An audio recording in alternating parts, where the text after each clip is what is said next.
Bismillahirrahmanirrahim. Assalamualaikum warahmatullahi wabarakatuh. Kami dari kelompok 9 mau mempresentasikan tentang ekonomi Islam yang beranggotakan saya sendiri, yaitu Sultan Ivo Zokoima, selanjutnya Fernanda Ayu Pramesti, selanjutnya Widya Ayu Anggraini, dan Wisnu Aji Prayogo. Baik, saya di sini akan menjelaskan tentang pengertian fikih muamalah. Kata fikih secara etimologi adalah pengertian. Menurut terminologi, fikih pada mulanya berarti pengetahuan keagamaan yang mencakup seluruh ajaran agama, baik berupa akidah, akhlak, maupun ibadah. Namun pada perkembangan selanjutnya, fikih diartikan sebagai bagian dari syariah Islamiyah, yaitu pengetahuan tentang hukum syariah Islamiyah yang berkaitan dengan perbuatan manusia yang telah dewasa dan berakal sehat, yang diambil dari dalil-dalil yang terinci. Secara bahasa, muamalah berasal dari kata amalayu amilu yang artinya bertindak, saling berbuat. Sedangkan menurut istilah muamalah adalah tukar-menukar barang atau sesuatu yang memberi manfaat dengan cara yang ditentukan.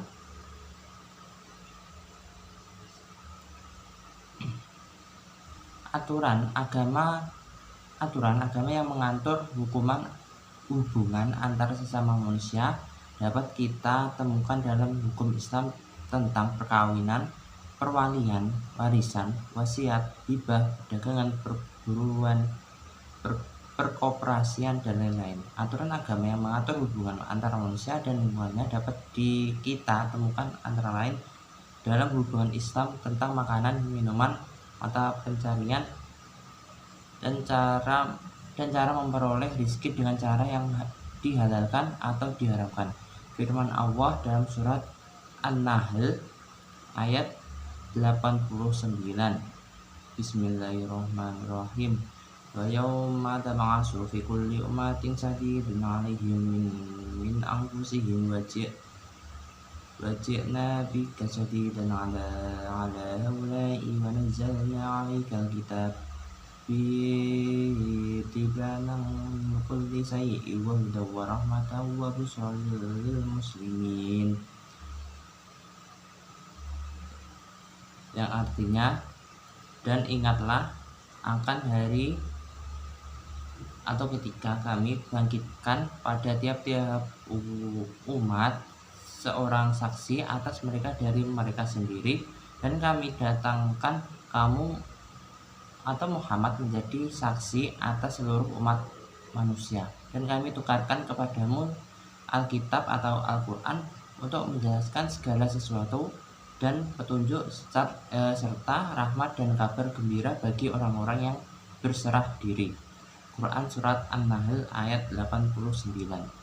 Berdasarkan uraian di atas, dapat disimpulkan pengertian dari fikih muamalah adalah pengetahuan ketentuan hukum tentang usaha-usaha memperoleh dan mengembangkan harta, jual beli, hutang piutang, dan jasa penitipan di antara anggota masyarakat sesuai keperluan mereka, yang dapat dipahami dan dalil-dalil syara yang terinci. Menurut arti luas, yang pertama itu menurut Ad-Dimyati, fikih muamalah adalah aktivitas untuk menghasilkan duniawi menyebabkan keberhasilan masalah ukrawi. Menurut para ahli dalam arti sempit, yang pertama itu menurut Idris Ahmad adalah aturan Allah yang mengatur hubungan manusia dengan manusia dalam usahanya mendapatkan alat-alat keperluan jasmaninya dengan cara yang paling baik. Jadi, pengertian fikih muamalah dalam arti sempit lebih menekankan pada keharusan untuk mentaati aturan Allah yang telah ditetapkan untuk mengatur hubungan antara manusia dengan cara memperoleh, mengatur, dan mengembangkan amal.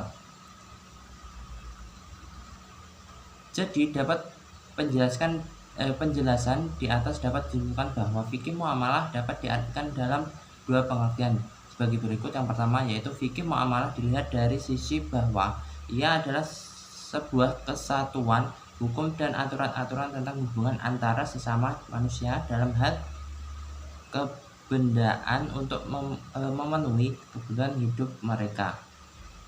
Yang kedua yaitu fikih muamalah dipandang sebagai sebuah ilmu pengetahuan tentang hukum. Dapat diambil sebuah kesimpulan bahwa secara garis besar definisi atau pengertian fikih muamalah yaitu hukum-hukum yang berkaitan dengan tata cara berhubungan antara sesama manusia, baik hubungan tersebut bersifat kebendaan maupun dalam bentuk perjanjian perikatan. Fikih muamalah adalah salah satu pembagian lapangan pembahasan fikih selain yang berkaitan dengan ibadah.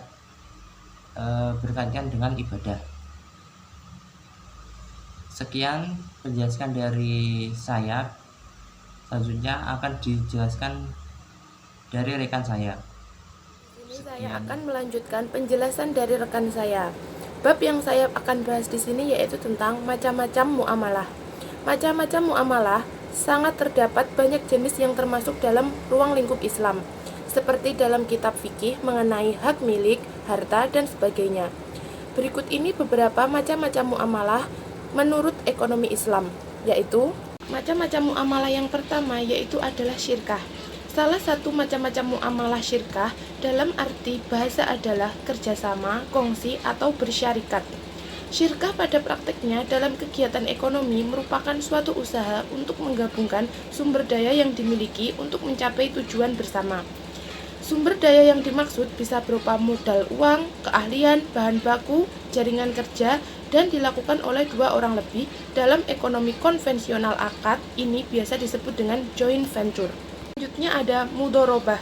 Mudorobah adalah akad untuk mengikat kerjasama antara dua pihak yaitu pemodal dan pelaksana usaha. Akad mudorobah juga disebut bagi hasil bagi sebagian orang. Caranya dengan menentukan berapa persen bagian keuntungan yang akan diterima oleh kedua belah pihak, yaitu jual beli.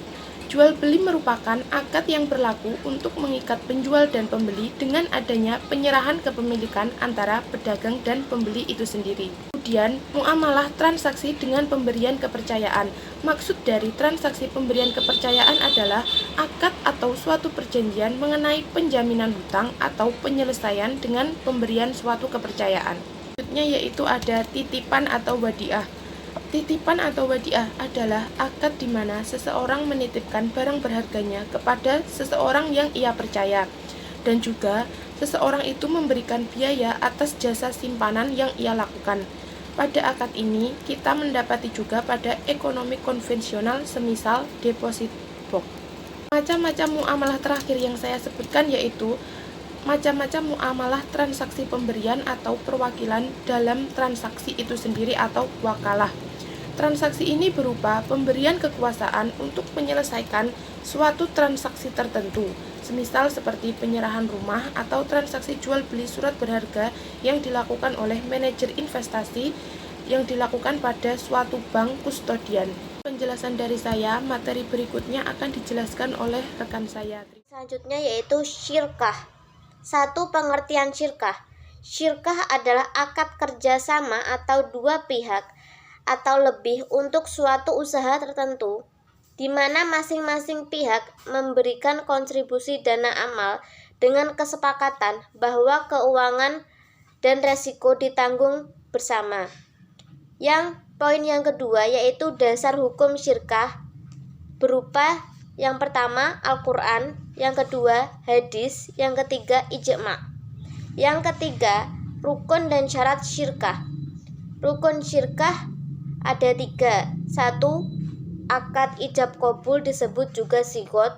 2.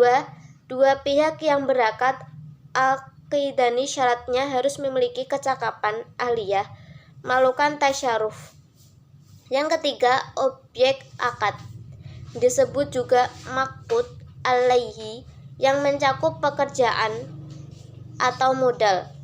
Adapun syarat syah akad ada 2 yaitu objek akadnya berupa tasyaruf yaitu aktivitas pengelolaan harta dengan melakukan akad, misalnya akad jual beli.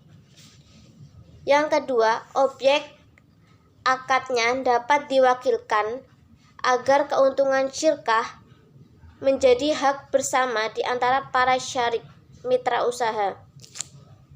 Poin yang keempat yaitu macam-macam syirkah. Macam-macam syirkah yaitu 1.